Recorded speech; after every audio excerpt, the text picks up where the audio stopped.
Center. Bowling Green falls in the second round of the collegeinsiders.com tournament this afternoon, losing to Canisius 82-59.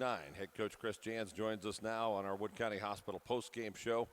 Coach, first of all, I know on the day the season ends, sometimes it's hard to reflect, but certainly a 21-win season, a lot of things to build on here in your first year as a coach at BGSU.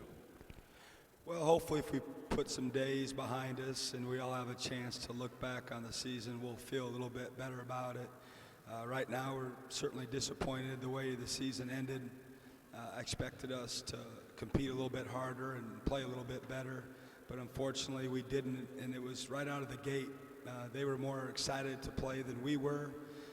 They beat us in every statistical category, and it's a tough way to end the season.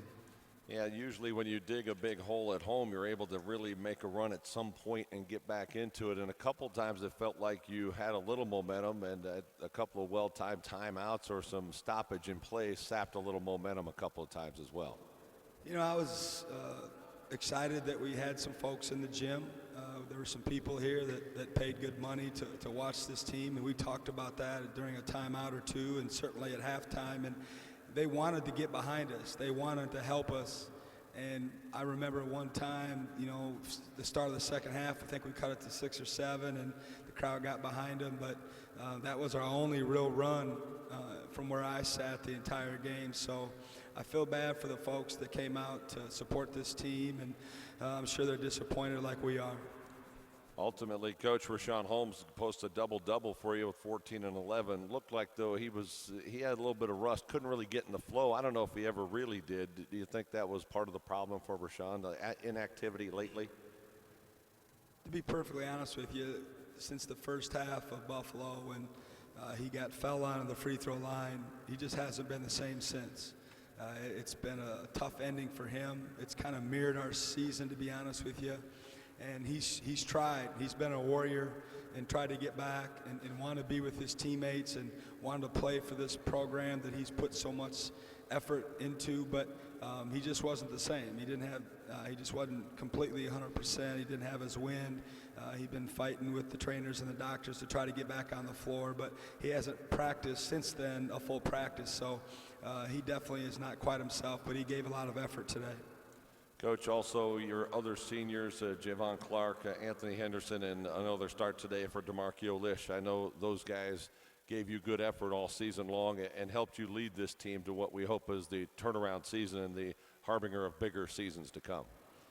You know, I thanked them in the locker room, specifically to the 4 seniors, because if it wasn't for them and their open-mindedness to our staff and their receptiveness to us, we wouldn't have had much success this year. And they were put in a tough spot with the new coach with only 1 year of eligibility remaining, and they chose to be open-minded and to work their tail off. And I appreciate them for that. And I told them that I always will appreciate them for that. And I wish I could continue to coach them. I'd love to have those 4 guys back and part of this program. They're definitely my kind of guys, and they've worked their tail off.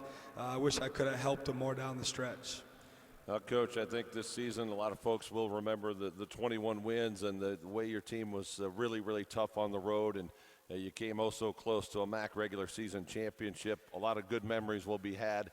Today's a tough pill to swallow, but we thank you for your time here with us post-game and at Frickers all through the season and before the games, and we certainly wish you good luck on the recruiting trail in the off-season, and we'll see you here next season. Thank you, Todd. That's BGSU head coach Chris Jans with us. Our final visit with him for the season, our Wood County Hospital post-game show. Bowling Green falls to Canisius 82-59, and that puts a wrapper on the campaign. The Falcons finish up at 21-12. And with that, we'll bring KC back in for some final thoughts here before we sign off for one final time for this 2014-2015 season. And KC, I know you went through a coaching change when you were playing as well, although it might have been under